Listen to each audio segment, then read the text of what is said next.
சீமான் கொஞ்சம் ஓவரா பேசிட்டாரோன்னு தோணுது. அது கொஞ்சம் ஆபாசமாயிருச்சு. அசிங்கத்துக்கே அது அசிங்கமா தெரியுது. கரடியே காரித்து போச்சுன்னா நீங்க அண்ணாமலை சீமான் நட்பை பொறுத்த வரைக்கும் அதற்கு ஒரு கவுண்டமணி காமெடியை சொல்லுவாங்க. நட்புன்னே முடிவு பண்ணி. ஆமா, பிச்சைக்காரனுக்கு செக்யூரிட்டி பிச்சைக்காரனுங்கிற மாதிரி ஒரு அருமையான ஒரு ராமராவ் வேணா ராமசாமி வேணா நீங்களே வச்சுக்கீங்க. உனக்கு யாருடா? உனக்கு யாரு? உனக்கு எச்ராஜா மோடி நீ வச்சுட்டு போடா, சாவர்கர் வச்சுக்கடா. இல்ல எல்லாம் வாடா போடான்னு ஆரம்பிச்சீங்க. அவன் அப்படிதான் பேசணும். எல்லாரையும் தம்பின்னு தானே சொல்றாரு. அவன் அந்த அத்தாரிட்டி யாரு? அவன் என்ன பெரிய இவனா? எல்லோரையும் சமமாக பார்ப்பான். அதனாலதான் அவன் பார்ப்பான். எப்படி இதை பார்த்துட்டு அந்த வரியை பார்த்துட்டு பார்ப்பாங்களே ஆடி போயிட்டேன். பொய் சொன்னா உனக்கு செருப்பால் அடிக்க மேடையில செருப்பு எடுத்து காட்டினாரு. அது எவ்வளவு தப்பான விஷயம் நீங்க பேசுறீங்கல்ல. இப்ப அதையே நீங்களும் செய்யலாமா? பொய் எங்க சொல்ற நீ?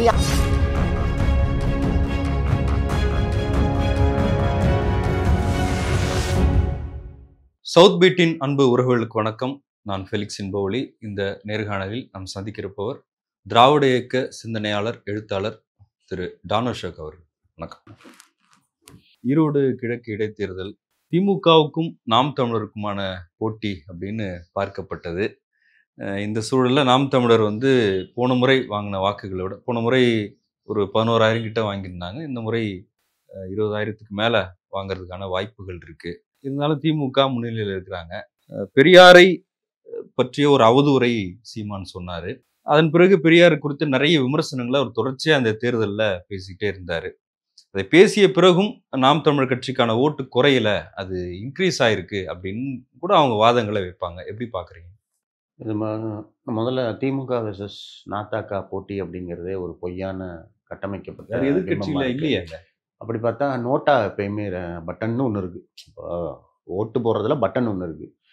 அப்போ நாத்தாக்காவும் நிற்கலைன்னா இது திமுக வெர்சஸ் நோட்டா போட்டின்னு சொல்லுவது அபத்தமாக இருக்கும்ல. நம்ம ஏதோ நிற்கிறதுனாலயே ஒருத்தர் அவங்களுக்கும் கடும் போட்டின்லாம் சொல்ல முடியாது. அவங்க ஒரு அங்கீகரிக்கப்பட்ட அரசியல் கட்சி. அதனால என்ன இது உங்களுக்கு தெரியாதா? சரி, நான் உங்ககிட்ட ஒரு கேள்வி கேட்கிறேன். நாத்தாக்கா ஜெயிக்கும்னு நினைச்சீங்களா? ஜெயிக்கும்னு 10 பேர்ட்ட போய் சொன்னீங்கன்னா உங்களை எப்படி பார்த்துருப்பாங்க? அப்ப நீங்க போட்டி போடுறாங்க. நீங்க ஒரு பத்திரிகையாளராக நீங்க சொல்லலாம் நாத்தாக்கா ஒரு கட்சி, அது ஓட்டு வாங்கிடுச்சு மாநில கட்சி. எந்த சின்ன பிள்ளைகிட்ட போய் போட்டியா அப்படின்னு கேட்டாலும், ஏன்னா யாரு கூடயும் போட்டின்னு தான் கேட்பாங்க. அதனால அந்த போட்டிங்கிற பிம்பம் வேணா நாம் தமிழருக்கு கெத்து ஏத்துறதுக்கு உதவுமே தவிர உண்மை நிலவரம் அது இல்லை. ஒன்று. ரெண்டாவது, திமுக எதிர்ப்பு தமிழக அரசியலை பொறுத்த வரைக்கும் காலங்காலமாக திமுக வெர்சஸ் ஆன்டி டிஎம்கே தான். அது ஏடிஎம்கேவா அதுவாலாம் கிடையாது. ஏடிஎம்கேவே ஒரு ஆன்டி டிஎம்கே வாக்குகளின் ஒரு கன்சாலிடேஷன் தான். அதை மாற்ற அது எல்லா தேர்தலையும் அப்படிதான். அப்படியான ஒரு சூழலை லட்டு மாதிரி நாம் தமிழருக்கு இந்த தேர்தல் வழங்கி இருக்கிறது. யாருமே நிற்கலை. பாஜக நிற்கலை, அதிமுக நிற்கலை. இந்த மாதிரி அதிமுக மாதிரியான பெரிய கட்சி நிற்காத போதும் திமுகவினுடைய எதிர்ப்பு வாக்குகள் எவ்வளோ இருக்கும், அது எல்லாம் நாம் தமிழர் வாங்கவில்லைங்கிறது தான் இது காட்டுது. அதில் ஒரு 10% வாங்கியிருக்கலாம், 15% வாங்கியிருக்கலாமே தவிர திமுக எதிர்ப்பாளர்களாலேயே கூட நாம் தமிழர் புறக்கணிக்கப்பட்டிருக்கிறது அப்படிங்கிறதான் இந்த தேர்தல் முடிவு நமக்கு காட்டுது. 2. 3வது, போன தேர்தலையும் இதையும் ஒப்பிட்டு நான் பெருசாக வாங்கிட்டேன் பார்த்தியான்னு சொல்கிறது கண்டிப்பாக சொல்லுவார். நீங்கள் அவர்கள் அப்படி கூட பிரச்சாரம் பண்ணலாம்லாம் சொல்லாதீங்க. வெக்கமே இல்லாமல் சீமான் அந்த பேச்சை சொல்லுவார். உனக்கு என்ன, நீ அதெல்லாம் பேசாது. நீங்கள் அடுத்த கேள்வி கேட்டீங்கன்னா நீ அதெல்லாம் ஏன் கேட்குற, நான் வாங்கிட்டேன்ல அவ்வளோதானே அப்படிம்பாரு. இது உனக்கு இந்த சின்ன இதை வச்சு நீ சந்தோஷப்பட்ட பெரியாரை பற்றி பேசிட்டே வாங்கிட்டாரு இருப்பான் இல்லைங்க. சீமான் ஒரு கட்சி தலைவரே இப்படி உருப்படாம தெரியுற, ஒண்ணுமே தெரியாம இருக்க, எல்லா சமூகத்திலையுமே கலிசடை இருப்பான் இல்லைங்க. இல்லாம இருப்பாடா? நீங்க எல்லா சமூகத்திலையும் தானங்க இருப்பான். பாஜக எப்படிங்க ஜெயிச்சுக்கிட்டே இருக்குது? நம்ம அதெல்லாம் பார்த்துட்டு தானே இருக்கிறோம். இங்கேயும் பாஜகவுக்கு ஓட்டு போடுறவங்க இருக்கிறாங்க. எல்லாத்தையும் நம்ம பார்க்குறோமே. அது மாதிரி இப்போ நான் இதை திருப்பி சொல்லுவது அதுதான். டெட்டால் விளம்பரத்திலே காட்டினீங்கன்னாலும் விளம்பரத்திலே பார்த்தீங்கன்னாலும் ஒரு கிருமி அப்படியே ஆடிக்கிட்டே இருக்கும். அது எப்பயுமே சமூகத்தில் இருக்கும். அது சீமான் தலைமையை ஏற்பதில் பெரிய ஆச்சரியம் கிடையாது. இது ரொம்ப ஜனநாயகத்தில் இது சாதாரணமாக நடக்கக்கூடியது. இல்லை, அப்போ எதிர்கட்சின்னு ஒன்று வேணும்ல. கண்டிப்பா அந்த எதிர்கட்சி ரோல நாம் தமிழர் செஞ்சா அதுல என்ன பிரச்சனை? எதிர்கட்சி ரோல் என்ன நாம் தமிழர் செய்யுது? ஆட்சியாளர் நோக்கி கேள்வி கேட்குது. பெரியாரை பத்தி பொய் சொல்லுது. சரியா? ஒரு விஷயம் நல்லா தெரிஞ்சுங்க. பெரியாரை பற்றி விமர்சனம் செய்யறதுன்றது என்டையர்லி டிஃப்ரெண்ட். யாரை பற்றி வேண்டுமானாலும் விமர்சனம் செய்யலாம். இன்னும் சொல்ல போனா பெரியாரே விமர்சனம் செஞ்சிருக்கிறார். அதை பற்றி வந்து யாருமே கவலைப்பட்டதில்லை. இது வரைக்கும் நம்ம பெரியார் சொன்னதெல்லாம் அவுட் ஆஃப் கண்டெக்ஸ்டாக எடுத்து கொடுக்குறவங்களுக்கு கூட பதில் சொல்லியிருக்கோம். ஆனால் சீமான் சொன்னது ஒரு அசிங்கமான பொய். சீமான் வாட்ஸ்அப்பை தவிர எதையுமே பார்த்து படிக்காத ஒரு ஒரு தலைவரா மட்டும் இல்ல. படிச்சதுனாலதான் அந்த மாற்றமே வந்துச்சு. கருத்து மாற்றமே அதனாலதான் வந்துச்சு. என்ன மாற்றம்? எதை படிச்ச? வாட்ஸ்அப். அன்னைக்கு பெரியார் மேடையில பேசினேன், இன்னைக்கு கருத்தை மாத்திக்கிட்டேன். ஏன் மாத்திக்கிட்ட? வாட்ஸ்அப்ல வந்துச்சா? எதனால மாத்திக்கிட்ட? அன்னைக்கு ஏன் மாத்தின? அன்னைக்கு ஏன் அதை பேசினேன், இன்னைக்கு அதை பேசினேன்றதுக்கு காரணம் இல்லை. நான் என்ன சொல்றேன், இன்னைக்கு நீ மாத்திக்க. ஏன் பொய் சொல்ற? ஏன்டா பொய் சொல்றேன்னு தானே எல்லாருமே கேட்கறாங்க. நீ திட்டு, உனக்கு திட்டுறதுக்கோ நீ கருத்து எல்லாம் வாடா போடான்னு ஆரம்பிச்சிட்டீங்களா? அவனை அப்படிதான் பேசணும். ஏன்னா அதாவது நீங்க ஏங்க சமூக நீதி பார்வைன்றீங்க, பெரியாரிய பார்வைன்றீங்க. மனிதர்களுக்கு தானே சமூக நீதி. சரியா? ஒருவேளை பெரியாரை இப்ப இருந்திருந்தா கூட சீமானை வாங்க போங்கன்னு பேசியிருப்பாரு. எங்களுக்கு அந்த இது இல்லை. எனக்கு ஒரே ஒரு கேள்விதான். சீமானை பெரியாரை விமர்சித்ததுனால நான் வாடா போடா அவனை எல்லாம் என்னைக்குமே பேசல. சக மனிதனை மதிக்க தெரியாத ஒரு மனிதன் சீமான். அவனுக்கு அவனுடைய பாஷையில தான் பேச முடியும். என்னைக்காவது ஒரு பத்திரிகை இதுல போய் ஒரு பத்திரிகையாளர், நீங்களும் ஒரு பத்திரிகையாளர், யாரையாவது மதித்திருக்கிறாரா? யாரையாவது நீங்க ஏன் இப்படி கேட்கறீங்கன்னு கேட்டிருக்கிறா? எடுத்தோன்னு நீ வா போ, டேய் தம்பி, டேய் என்ன நீ என்ன பெரிய அண்ணாவாடா? நீ என்ன அண்ணாவே? கேள்விகளுக்கும் பத்திரிகையாளருக்கு பதில் சொல்றது அவருதான். என்ன வேணா சொல்லுவாரு, என்ன வேணா சொல்லுவாரு, விரட்டி விடுவாரு, கெட்ட வார்த்தை திட்டுவாரு. ஒரு பெண் பத்திரிகையாளர்கிட்ட எப்படி பேசினாருன்னு பாத்தீங்கல்ல? எப்படி பேசினாரு? பிரபாகரனோட தம்பி எப்படி பேசினா? பிக்காலி பையன் சொன்னாரு, அதை சொல்லிருக்க கூடாது. முன்னாடி எத்தனை வார்த்தை, அதுக்கு முன்னாடி எவ்வளவு அசிங்கமா போவாங்க. என்னங்க இது? அவன் ஒரு தலைவனாங்க, அவன் ஒரு மனுஷனே கிடையாதுங்க. இது இவனை வச்சுக்கிட்டு நீங்க என்னமோ அவனை மரியாதையா பேசி போனா என்ன வேணா, அவனுக்கு மரியாதை கொடுத்தா என் மேல எனக்கே மரியாதை இருக்காது. அது வந்து நான் ஏதோ சுயநலமாவோ இல்லை என்ன அவன் என்ன தப்பா பேசுறானா அப்படிலாம் கிடையாது. உங்களை மதிக்க மாட்டான். நாளைக்கு நீங்க போய் ஒரு பிரஸ் மீட்ல கேள்வி கேட்டு ஏதாவது ஒரு எதிர்கேள்வி கேட்டா டக்குன்னு டேன்றுவாங்கள. எல்லாரையும் தம்பின்னு தானே சொல்றாரு. அவன் அந்த அத்தாரிட்டி யாரு கொடுத்தது? அவன் என்ன பெரிய இவனா? என்ன என்ன என்ன டேனா என்ன? நான் போய் நான் ஒரு நாளாவது ஒரு பிரஸ் மீட்ல ஒரு பத்திரிகைக்காரரா காடை போட்டு டே அண்ணா அப்படின்னா வந்து என்ன பண்ணுவான்? டே என்னடா என்ன போய் வாடா போடன்ற? எங்க அண்ணா நான் வாடா போட தாண்டா கூப்பிடு, என்ன சும்மா இருப்பானா? சக மனிதனையே மதிக்க தெரியல, நீ என்னடா தலைவர்? அவ்வளவுதான், வேற ஒன்றும் பெரிய நீங்க வந்து லாஜிக்கலா பேசணும்லாம் அவசியம். அங்கங்க பாலியல் குற்றங்கள் நடக்குது. இந்த சூழல்ல முதலமைச்சர் போய் திருநெல்வேலியில அல்வா சாப்பிடுறாரு, நியாயமான்னு கேட்கிறாரு. அல்வா சாப்பிட்றதுக்காக திருநெல்வேலி போல, முதல்ல திருநெல்வேலி போன இடத்துல அல்வா சாப்பிட்றாரு. இது வந்து ரொம்ப இதுதான் செய்தி. முதல்வர் திருநெல்வேலிக்கு கிளம்பி அல்வா சாப்பிட போனாருங்கிற மாதிரியே ஏதோ நீங்க வந்து பேசுறீங்க. இது சாதாரண ஒரு நிகழ்வு. நீங்க போனா எப்படியோ, நான் போனா எப்படியோ, முதல்வருங்கிறதுனால செய்தி ஆகுது. இது மட்டும் இல்ல, இதற்கு முன்னாடி மேயரா இருந்த கேள்வி சீமான் கேட்கிறாரு. அவன் பாலியல் குற்றங்கள் நடக்குது, அதுக்கு இந்த ஆட்சியில இது என்னமோ ரொம்ப அதிகமா நடக்கிற மாதிரியான நரேட்டிவை செட் பண்றதுக்கு கஷ்டப்பட்டு ட்ரை பண்றாங்க. நான் ஒரே ஒரு உதாரணம் சொல்றேன். தந்தி டிவி ஒரு ஸ்லைடு போடுது, நியூஸ் ஸ்லைடு. அதனுடைய தலைப்பு வந்து கிளாம்பாக்கத்தில் பெண் கடத்தல், அவ்வளவுதான் தலைப்பு. கீழே சின்ன எழுத்துல பெண் வந்து கொஞ்ச நேரத்திலேயே மீட்கப்பட்டாருன்றது.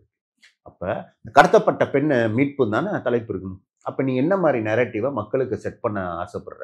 ஒன்னொன்னுலையும் இது போல இந்த ஆட்சி, நீங்க திமுகவை பொறுத்த வரைக்கும் நீங்க எப்பயுமே பார்த்துக்கிட்டீங்கன்னா, நியாயமாக திமுக அரசை விமர்சிக்கவங்களுக்கு வக்கு இல்லைன்னா என்னத்தையாவது ஒரு பொய்யை தூக்கி கொண்டு வருவாங்க. நீங்க ஒழுங்கா கையாளணும், அதான் கையாண்டு இருக்கேன், பதில் சொல்லிட்டு இருக்கேன். என்ன பதில் தான் சொல்ல முடியும், வேற என்ன? திருப்பரங்குன்ற இஷ்யூ எதுல இப்போ எதுல வந்து திமுக மெத்தனமாக இருந்தது அல்லது நடவடிக்கை எடுக்காம இருந்துச்சு? இல்ல இவர் மாதிரி வந்து அப்பெல்லாம் ஒண்ணு நடக்கலைங்கன்னாரா? பொள்ளாச்சி சம்பவத்துல எடப்பாடி தன்னுடைய பற்கள் தெரிய அது ஒரு அவ்வளவு கொடூரமான சம்பவம். அப்பெல்லாம் ஒண்ணு நடக்கலங்க பல்ல காட்டி சொன்னாங்களா? இல்ல நான் டிவியில பார்த்து தெரிஞ்சுக்கிட்டேன்னு சொல்லி இல்லையே, இந்த அரசு நடவடிக்கை எடுக்குது. ஒரு முறையே முதலமைச்சர் வந்து இரும்பு கரம் கொண்டு அடக்கும் சொல்றாரு. ஆனா குற்றங்கள் தொடருது இல்ல.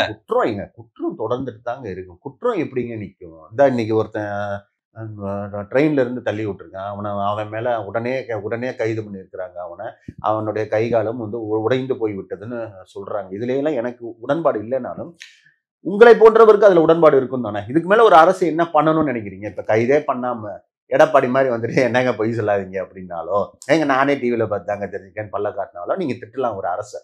நீங்க அரசு என்ன பண்ணுச்சு? எந்த குற்றவாளிக்கு துணை நின்றுச்சு? இல்ல எது தனக்கு தெரியாதுன்னாரு? இல்ல இப்ப திருப்பரங்குன்ற இஷ்யூ ஒரு அரசை பொறுத்த வரைக்கும் நீங்க ஒரே ஒரு விஷயம், நான் எடப்பாடி ஆட்சியில குற்றம் நடந்துச்சு அப்படிங்கிறதுனால நான் எடப்பாடி விமர்சிக்கல. குற்றம் எல்லா ஆட்சியிலையும் நடக்கும். But the difference between governments என்னன்னா, how a government reacts to a crime. அதுதான் ரொம்ப ரொம்ப முக்கியம். நீங்கள் அந்த தாய் தந்தை மகனை போலீஸ் கொண்டு போய் கொன்னதில் ஆகட்டும், நீங்கள் எடப்பாடியோட ரியாக்ஷன்லாம் எடுத்து பாருங்கள், ரொம்ப கேவலமாக இருக்கும். உங்களுக்கும் எனக்கும் அந்த கோவத்திலேயோ ஒரு நியாய உணர்வுலையோ கொஞ்சம் கூட அவருடைய எதிர்கொள்ளல் இருக்காது. ஆனால் இந்த அரசு அப்படி இல்லை. அதனால தான் இது மீண்டும் மீண்டும் வந்து பொய்யான குற்றத்தை, ஒரு பிம்பத்தை கட்டமைக்க முயற்சி பண்ணிக்கிட்டே இருக்கிறாங்க தான் அந்த தந்தி டிவி உதாரணத்தையும் நான் சொன்னேன். இந்த திருப்பரங்குன்ற இஷ்யூல ஒரு பக்கம் வந்து முற்போக்கு சக்திகளே வந்து சொல்றாங்க, இந்து சமய அறநிலைத்துறை தான் முதல்ல இதை தடுத்தாங்க, அதனாலதான் பிரச்சனையே வந்துச்சு அப்படின்னு சொல்றாங்க. இன்னொரு பக்கம் இந்து முன்னணியை சேர்ந்தவங்க, பாஜக சேர்ந்தவங்க அது இந்து விரோத அரசுன்னு சொல்றாங்க. இப்ப எப்படி பாக்குறீங்க அதை? இல்லை, எனக்கு அந்த இதை பொறுத்த வரைக்கும் நான் இன்னொரு டிவிக்கு கொடுத்த பேட்டிலையும் நான் சொன்னது என்னன்னா, திமுக அரசு தன்னுடைய கொள்கைகள், தன்னுடைய இதுன்னு மட்டும் இல்லாம, அதிகாரிகளால மிகப்பெரிய சிக்கலை சந்தித்து வந்து கொண்டிருக்கிறது தொடர்ந்து. நாம வந்து நெறைய சமூக வலைதளத்துல பார்க்குறோம். திடீர்னு இந்த இடத்துல அசைவம் சாப்பிடக்கூடாதுன்னு யாரோ ஒரு அதிகாரி ஒரு ஜிஓ போடுறதும், உடனே சமூக வலைதளத்துல அதற்கு எதிர்ப்பு வந்த உடனே அத வந்து ரிவோக் பண்றதும், இந்த மாதிரி ஆடு பலியிடுறாங்கன்னு இவங்க போய் பெட்டிஷன் குடுக்குறாய்ங்க. உடனே அது எப்ப இருந்து பலி குடுக்குறாங்க, எத்தனை 100 வருஷமா நடக்கிறதெல்லாம் எதை பற்றி விசாரிக்காம ஒரு இன்ஸ்பெக்டரும் இங்க இருக்கிற இன்னொரு அதிகாரியும் போய் ஆடு கொண்டு போன ஒரு ஆளை தடுத்ததுனால தான் இவ்வளோ பெரிய பிரச்சனையே வந்திருக்கிறது. அப்ப இந்த மாதிரி அதிகாரிகள் மேல கடுமையான நடவடிக்கை எடுக்கலைன்னா இது வந்து அதிகாரிகள் யார் கட்டுப்பாட்டுல இருக்காங்க? அதனாலதான் நான் சொல்றேன். அதனாலதான் நான் ஆரம்பத்திலே இந்த கேள்வி என்ன சொன்னேன்னா, அதிகாரிகளால திமுக அரசு சிக்கலை சந்திக்கிறது. இது கண்டிப்பா திமுக அரசு வந்து நடவடிக்கை எடுக்க வேண்டும்ன்றதுல எந்த மாற்று கருத்து கிடையாது. ஆனால் இந்த அதிகாரிகளின் தவறை திமுகவின் கொள்கை சார்ந்த ஒரு தவறு போல, கொள்கை ரீதியாவே திமுக தவறிழைத்து விட்டது போல பேசுவது வந்து ஒரு நேர்மையான விமர்சனமாக இருக்கு. ஆனா அந்த விஷயம் எப்படி பெருசா இருக்கு பாருங்க.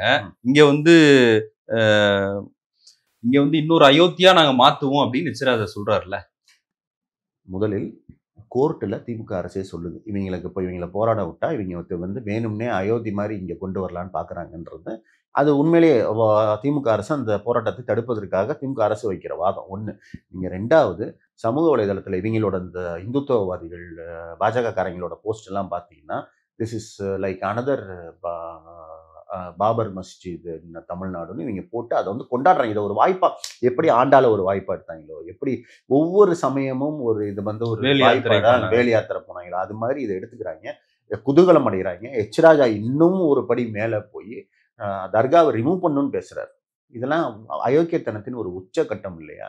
அப்ப இதை கண்டிக்கிறதை விட்டு இந்த மாதிரி இப்ப தமிழ்நாட்டை அயோத்தியாக பார்ப்பது எவ்வளவு பெரிய பொறுக்கித்தனம்ன்றதை கண்டிப்பதை விட்டு அதற்கு துணை நிற்காத, அதற்கு எதிர்ப்பு காட்டு கொண்டிருக்கும் அரசு மேல விமர்சனம் வைக்கிறது. நீங்க யாரை காப்பாத்துறீங்க? எஸ்டிபிஐ போன்ற கட்சிகள் பண்ணிக்கிட்டே இருக்கிறது இதுதானே, ஓவைசிகள் பண்ணிக்கொண்டே இருப்பது இதுதானே. அது போல இங்க இருக்கிற ஓவைசிகள் வந்து நான் அதான் சொல்லுவேன், இங்கேயும் ஓவைசிகள் இருக்கிறார்கள், ரொம்ப குறைச்ச அளவுல இருப்பதனால நமக்கு ஆபத்து வரல. மற்றபடி இந்த அரசை தவிர வேறு இந்த நேரத்துல எடப்பாடி இருந்தா பாஜகவிற்கு மதுரையை அவருடைய பிளே கிரவுண்டாக ஆக்கி கொடுத்திருப்பார். நீங்க அதுல கூட பாருங்க, அதிமுக ஆளை தவிர மற்ற எல்லாருமே கையெழுத்து போட்டு கொடுத்துருக்காங்க. அதிமுக மட்டும்தான் இதை நாங்க சுமூகமா போவோம், அமைதி இருக்கணும்ன்றதுல கையெழுத்து போடாம போயிருக்கிறாங்க. அப்ப இதெல்லாம் எவ்வளவு பெரிய அயோக்கியத்தனம். அப்ப இந்த அரசை பாராட்ட வேணாம், விமர்சிக்காமையாவது இருக்கலாம்ல. இப்ப அண்ணாமலையே சொல்லியிருக்காரு, அவர்தான் சீமான் பேசுறதுக்கு ஆதாரம் இருக்கு, நான் கொடுக்குறேன் அப்படின்லாம் சொல்லியிருந்தாரு. ஆனா இப்ப சீமான் கொஞ்சம் ஓவரா பேசிட்டாரோன்னு தோணுது, அது கொஞ்சம் ஆபாசமாயிருச்சு அப்படின்னு சொல்லியிருக்காரு. நீங்க அண்ணாமலை சீமான் நட்பை பொறுத்த வரைக்கும் அதற்கு ஒரு கவுண்டமணி காமெடியை சொல்லலாம். நட்புன்னே முடிவு ஆமா பண்ணிட்டீங்களா? ஆமா, அது ஒரு ஆத்மார்த்தமான நட்பு. தம்பின்னு இவர் பேசுவாரு, அண்ணன் இவர் பேசுவாரு. அண்ணனுக்கே ஆதாரம் எங்க இருக்குன்னு தெரியாது, சொன்ன அண்ணனுக்கே. தம்பிக்கு தெரியும், சாயங்காலம் தரேன் பாரு. ஆனா அந்த சாயங்காலம் எப்போ வரும்னு யாருக்கும் தெரியாது. அப்ப இந்த நட்பை பொறுத்த வரைக்கும் பிச்சைக்காரனுக்கு செக்யூரிட்டி பிச்சைக்காரனுங்கிற மாதிரி ஒரு அருமையான ஒரு ஆத்மார்த்தமான நட்பு. இன்னைக்கு எப்போ வந்திருக்கு பாருங்க, எலெக்ஷன் ரிசல்ட் வர ஆரம்பிச்சோன்னா அண்ணாமலை இந்த இதை சொல்லியிருக்கிறாரு. அப்ப இவங்க அவ்வளவுதாங்க. நீங்க கேடுகட்டவர்களின் நட்பு இந்த லட்சணத்துல தான் இருக்கு. அதை கை விட்டுட்டு ஓடிடுவாங்க. இது என்ன கொள்கை சார்ந்த உறவு சார்ந்த நட்பா? Two ugly people, two ugly parties, two ugly கொள்கைகள் வந்து ஒன்று சேர்ற இடத்துல என்ன ஒன்னாவேவா இருப்பாங்க? இந்த ஒரு விஷயம் சொல்லுவாங்க, ஒரு அசிங்கமா தான் இருக்கும். ஈயும் பியும் ஃப்ரெண்ட்ஷிப்னு ஒரு பழமொழி இருக்கு. அது என்ன இருக்கும்? அவ்வளவுதான். இதுல போய் நீங்க என்ன தேட போறீங்க? என்ன இல்ல, ஆனா இப்ப நாம் தமிழர் கட்சி நெருக்கடியில சந்திச்சாங்க. இப்ப அவங்கள வந்து சின்னம் வந்து பிரச்சனையாச்சு. அதுக்கப்புறம் வந்து அவங்க எண்ணெய் சோதனை நடந்துச்சு அவங்க கட்சியை சார்ந்தவங்க இடத்துல எல்லாம். அப்பெல்லாம் வந்து பாஜகவோட நெருக்கடி அப்படின்றது இருந்துச்சு.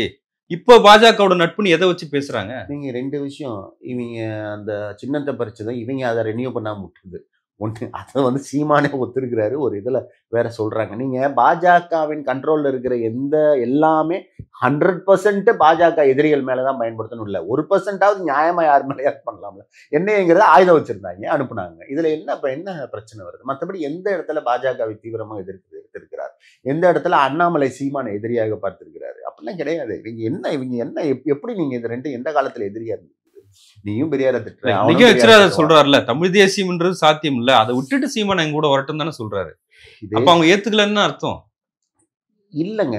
நீங்க இவரே முதல்ல தமிழ் தேசியத்தை பத்தி ராஜாவுக்கு என்ன தெரியுமோ அதே அளவு தான் சீமானுக்கும் தெரியும். இவங்க 2 பேரும் தமிழ் தேசியம்னு வச்சு சண்டை போடுறதே பயங்கரமான ஒரு காமெடி.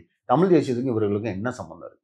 நீ பதிவு செய்யப்பட்ட இந்திய அரசியலமைப்பு சட்டத்தின்படி பதிவு செய்யப்பட்ட ஒரு கட்சியில இருந்துட்டு நீ எப்படி தமிழ் தேசியம் பெற்றோம்? நீ வந்து முதல்ல தமிழ் தேசியவாதியா? என்னமோ அவன் நடிக்கிறது, அவன் ஆடுறது, இவன் ஊதுறது, என்னங்க இது? இது வந்து ரொம்ப ஒரு வேடிக்கையான விஷயமா இருக்குது. ராஜா திடீர்னு அறிஞர்ன்றாரு இந்த ஆளு. இதெல்லாம் வந்து அதான் சொல்றேன்ல, இது ஒரு கேவலமான நட்பு. இந்த எலெக்ஷன்ல வந்து கேவலப்பட்ட உடனே இது விளங்காதரான்னு உடனே பிரிஞ்சு போயிட்டாங்க.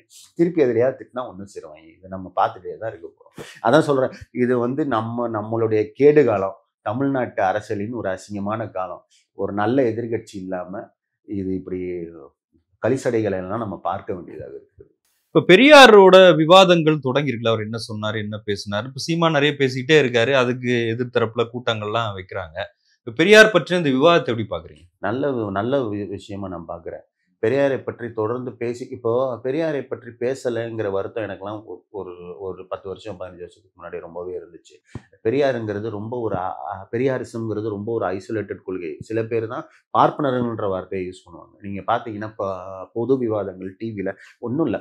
உயிர்மைக்கு ஒரு ஒரு 7-8 வருஷத்துக்கு முன்னாடி நான் ஒரு கட்டுரை எழுதி கொடுக்குறேன். அவருடைய நண்பர் என்பதால் என்னுடைய நண்பர்னால உரிமை எடுத்து சொல்கிறேன். அதில் தாலிபான்களும் சேஷாதிரிகளும் அப்படிங்கிறது அந்த கட்டுரையோட தலைப்பு. அதில் ஒரு 20 இடத்துல பார்ப்பனர்கள்னு வருது. அதை ஃபுல்லாக பிராமணர்கள் மாற்றி தான் அவர் உயிர்மை வந்து வெகுஜன பத்திரிகை இல்லை. அதுலேயே அவர் மாற்றி தான் பண்ணுறாரு. ஏன்னா ரொம்ப அஃபென்சிவாக எடுது. இன்னைக்கு அப்படி பண்ண மாட்டார். இன்னைக்கு நீங்கள் பொது விவாதத்திலே போய் பார்ப்பனர்கள்னு பேச முடியுது. இது ஏன் வருது? இது ஏன் வருதுன்னா, பெரியார் மீது இவர்கள் விமர்சனத்தை வைக்க ராஜாக்கள், குருமூர்த்தி இவங்க எல்லாம் தப்பாக எதையாவது பேச பெரியாரை பற்றி பொது சமூகத்துக்கு சொல்லக்கூடிய வாய்ப்பை தொடர்ந்து ஏற்படுத்திக்கிட்டே இருக்கிறாங்க. சீமான் அதை இன்னும் அதிகப்படிக்கு போய் அவங்க பெரியாரை எதிரிகளாக பார்க்கக்கூடிய ராஜா, குருமூர்த்தி சொல்ல தயங்குகிற பொய்களை கூட, அவதூறுகளை கூட சீமான் சொன்னதால இன்னும் நம்ம அதிகப்படியாக பெரியார் மீது பெரியாருக்கு ஒரு புனித பிம்பத்தை கட்டமைக்காதீங்க. பெரியார் எல்லாமே பெரியார் தான் பண்ணாருன்னு சொல்லாதீங்க. பெரியார் யாருமே இங்க சமூக மாற்றத்தை செய்யலையான்னு கேக்குறாங்க. இப்ப இந்த கேள்வி யாரு கேட்கிறா? சீமான் தான் கேட்கிறாரு. சீமான்ட்ட இன்றைக்கு ரொம்ப தெளிவாக கேட்டாச்சு. ஏன் பிரபாகரன் மட்டும்தான் ஈழத்துக்காக போறாருன்னதா? ஈழத்துக்காக எத்தனை பேர் போறாங்க? நீ ஏன் தந்தை செல்வா பற்றி பேசுறதில்ல? நீ ஏன் டெலோ பற்றி பேசுறதில்ல? பிரபாகரனால் கொல்லப்பட்ட சகோதர இயக்க தலைவர்களை பற்றி நீ ஏன் பேசுறதில்ல? அவங்களாம் ஈழத்துக்காக போராடலையா? இந்த மாதிரி கேட்டால் யார் வேணாலும் கேட்டுக்கிட்டே இருக்கலாம். பெரியார் வந்து ஒரு விஷயம், பெரியார் வந்து ஒரு மையப்புள்ளியாக இருக்கிறார். எப்பயுமே ஒரு ஒரு ஒரு மையப்புள்ளியா இருந்த ஒரு தலைவரை வந்து யாருமே மிக அதிகமாக கொண்டாடுவார். நீங்க அம்பேத்கர் ஒரு புக்கு போட்டா உடனே அதை கொண்டாந்து தமிழ்ல இவர் தான் போடுறாரு. அனலைசேஷன் ஆஃப் கேஸ்ட் இவர் தான் உடனே தமிழ்ல மொழிபெயர்க்கிறாரு. எவ்வளவோ புத்தகங்களை கொண்டு வராரு, எவ்வளவோ போராட்டம். தன்னுடைய கொள்கைக்கு மனிதன் மதிக்க வேண்டாம், அவ்வளவுதான். இவ்வளவு சிம்பிளான ஒரு கொள்கையை வைத்திருக்கிறார். அதற்கு யாரெல்லாம் துணையை எடுத்துக்கிறாரு. திருக்குறளை திட்டுறாரு, அதே நேரத்தில் திருக்குறள் மாநாடு நடத்துறாரு. சில குறள்களை தவிர்த்து திருக்குறளை ஏத்துக்கிறாரு. இவ்வளவு நீங்க ஒப்பீட்டு அளவுல இந்த அளவுக்கு செயல்பட்ட ஒரு 90 வருஷ வாழ்க்கைங்க. அது கிட்டத்தட்ட ஒரு எப்பிக். நீங்க இந்த அளவான ஆயுசும் எந்த தலைவருக்கும் கிடைக்கல. இவ்வளவு பேசக்கூடிய, மக்களை மாற்றி இருக்கக்கூடிய ஒரு இதுவும் கிடைக்கல. நீங்க இன்னைக்கு எடுத்துக்கங்க. நீங்க இன்னைக்கு என்ன அவர் தான் செஞ்சாருன்னு கேட்குறீங்க. தமிழ்நாட்டு அரசியல்ல பட்டையும் நாமத்தையும் போட்டுக்கிட்டு பெரியாரிஸ்டாக இருக்கிற எவ்வளவு பேர் இருக்கிறாரு. இது ரொம்ப நீங்க இது எந்த நாட்டில் பார்த்தீங்க? இதுதான சமூக நீதி. அந்த மனுஷன் நமக்காக தான் போறான்னா, கடவுள் இல்லைன்னு சொன்ன அதே கிழவன் தான் நம்மளை கோயில்களில் கூப்பிட்டு போனான்ற தெளிவு இந்த தமிழ்நாட்டு பக்தர்களுக்கு இருப்பதனால தான் பெரியார் கொண்டாடப்படுகிறார். இதை நீங்க எந்த தலைவர் கொடுப்பீங்க? நீங்க ஒவ்வொரு தலைவரையும் ஒவ்வொரு துறைக்கோ ஒவ்வொரு போராட்டத்துக்கோ பண்ணலாம். ஒட்டு மொத்தமாக இந்த தமிழ் மண்ணின் வளர்ச்சிக்கு இன்னைக்கு நம்ம அனுபவிக்கிற விஷயம், இன்னைக்கு உத்தரப்பிரதேசத்துக்கும் நீங்க போய் கும்பமேளால அந்த நதியில முங்குவீங்களா? உங்களுக்கு எவ்வளவு கடவுள் பக்தி இருக்கட்டும் தமிழ்நாட்டுல. கும்பமேளால போய் முங்குவானா? அறிவுள்ள ஒருத்தன், பகுத்தறிவுள்ள ஒருத்தன் பண்ண மாட்டான். அங்க அவ்வளவு வந்து ஃபீக்கல் மேட்டர்ஸ் இருக்கு, மனித கழிவுகள் இருக்கு, காலரா வரும்னு சொல்றாங்க. அதுதான் பார்ப்பாங்க. இந்த அறிவை தான் தமிழ்நாட்டு பக்தர்களுக்கு பெரியார் கொடுத்து போயிருக்கிறாரு. சாதாரண விஷயம் கிடையாது. அதனாலதான் எல்லா தலைவர்களுக்கும் தலைவர் பெரியார்னு நாங்க சொல்றோம். நீ நம்பலைன்னா நம்பாம போ. ஆனால் எங்களை சொல்லக்கூடாதுன்னு சொல்ற தகுதி உனக்கு. அதானே அவர் சொல்றாரு. ராமரோ வேணா, ராமசாமியே வேணா, நீங்களே உனக்கு வச்சுக்கங்க. வேணா, உனக்கு யாருடா வேணும்? உனக்கு யாரு வேணும்? உனக்கு எச்ராஜா வேணுமா? மோடி வேணுமா? நீ வச்சுக்கிட்டு போடா, சாவர்கரை வச்சுக்கடா. நாங்க இருந்தா உனக்கு என்னடா பிரச்சனை? நீ வைக்கலன்னு உன்னை யாருமே வைக்க சொல்லியே. உண்மையிலே சொல்ல போனா உன்னெல்லாம் பெரியார் படத்தை வை நாங்க சொல்லலையே. அவர் அதை விட அசிங்கம் பெரியாருக்கு இருக்க முடியுமா? அப்படிலாம் நான் சொல்லுவேன். உனக்கு பிரபாரணம் வேணுமா? வச்சுட்டு போ. என்ன பிரச்சனை? இப்ப உனக்கு யாரை காட்டினா காசு கிடைக்குமோ வச்சுட்டு போ. நாங்க ஒண்ணுமே சொல்லலையே. இல்ல அப்புறம் ஏன் அவர் வீடு போய் முற்றுகையிடுறாங்க? அசிங்கமா பேசுனதுக்கு, அது அவதூறு பண்ணதுக்கு, அது பொய் சொன்னதுக்கு, பெரியாரை பற்றி பொய் சொன்னதுக்கு, இந்த மாதிரி பண்ணாரு, இவ கூட உறவு வச்சு. அதான் கோர்ட்ல கேஸ் போட்டிருக்கீங்களா? இது வந்து பண்ணவே முடியாது. ஆதாரத்தை காட்டுறேங்கிறான். காட்டுன்னு ஒவ்வொரு இதா அந்த இடுபாவன கார்த்தியெல்லாம் ஒன்னா விரட்டுறாங்க. இந்த ஏரியாவுக்கு வாடான்னு புதிய தலைமுறைக்கு போறாங்க. சன் டிவில பாத்துக்கொண்டான், சன் டிவில போறாங்க. ஆதாரத்தையே காட்ட மாட்டேங்கிறாங்க. இந்த மாதிரியான அவதூறுகளை வந்து அதற்கான ஒரு எதிர்ப்பை பெரியாரிகள் வந்து காட்டலைன்னா அது ரொம்ப தப்பாக இருக்கும்ன்றது என்னுடைய இது. இன்னும் அதிகமாகவே காட்ட வேண்டும். இன்னும் சொல்ல போனால் நீங்கள் என்ன கேட்டீங்கன்னா அவங்கிறீங்க, எல்லாருமே அவன் பேச ஆரம்பிச்சதே எனக்கு ஒரு நல்ல விஷயமா தான் தெரியுது. ஏன்னா நான் இன்னைக்குமே பெரியாரை விமர்சிப்பவர்களை வந்து தப்பு, உனக்கு அந்த ரைட்ஸே கிடையாது, உரிமையே கிடையாது பேசுவதே பெரியாருக்கு எதிரானது. அந்த பிரச்சனைக்கு நான் வரல. நான் சொல்வது பொய் சொன்னீங்கன்னா உன்னை செருப்பால் அடிக்கணுன்றது தவிர வேறு இது இல்லைன்றது. ஒரு மேடையை சிறப்பெடுத்து காட்டினாரு. அது எவ்வளவு தப்பான விஷயம் நீங்க பேசுறீங்கல்ல. இப்ப அதையே நீங்களும் செய்யலாமா? பொய் எங்க சொல்றேன்? நீ யார்கிட்டடா எடுத்து காட்டின? நான் ஏதாவது பொய் சொன்னா என்ன அடி? நான் ஏதாவது பொய் சொன்னா? நீ வந்து பெரிய தலைவர், நீ உண்மையிலேயே ஈழ மக்களுக்காக உழைக்கிறவன், நீ ஒரு தமிழ் தேசியவாதி அப்படின்னு ஏதாவது நான் பொய் சொன்னேன்னா என்ன செருப்பால் எடுத்து அடி. நீ என்ன அடிங்க, தப்பு கிடையாது. எவன் பொய் சொன்னாலும் பாருங்க. என்னங்க இவ்வளவு பெரிய தலைவரை பத்தி பொய், அதுவும் அந்த பொய் என்ன சாதாரண பொய்யா? ஒரு தலைவரை பற்றி பாலியல் ரீதியா அப்புறம் அசிங்கத்துக்கே அது அசிங்கமா தெரியுது. கரடியே காரி தூக்கிடுச்சுன்னா அப்ப நீ எவ்வளவு பெரிய கேவலமானவன். அவ்வளவு இன்னொன்னு சொல்றாரு, அதாவது யார் அடிச்சா திருப்பி அடிக்க முடியாதோ அவனை போய் அடிச்சிருக்கீங்களே. இல்லைங்க, எல்லோரையும் சமமாக பார்ப்பான், அதனாலதான் அவன் பார்ப்பான். எப்படி சூப்பரா இருக்குல்ல? பாப்பானுக்கே தெரியாது.